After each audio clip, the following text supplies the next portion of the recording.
আসসালামু আলাইকুম। হ্যালো বন্ধুগণ, কেমন আছেন সবাই? আশা করি সবাই ভালো আছেন। আলহামদুলিল্লাহ আমরাও ভালো আছি। এই তো সকাল, সকাল মায়ের বাড়ি থেকে শ্বশুর বাড়ি চলে আসছি। মা ছেলে এখন রেল স্টেশনে হাঁটছি।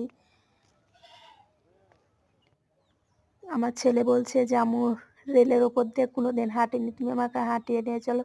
তাই ছেলে একটু রেলের ওপর দিয়ে হাঁটে যাচ্ছে। পারে না মানে ভয় খাচ্ছে, তারপরও হাঁটবে। তাই আমি বলছি, "চলো একটু তোমাকে হাঁটিয়ে নিয়ে আসি।" তা আজকে ট্রেন অফ, তার জন্য অটোতে চলে আসছি মা ছেলে।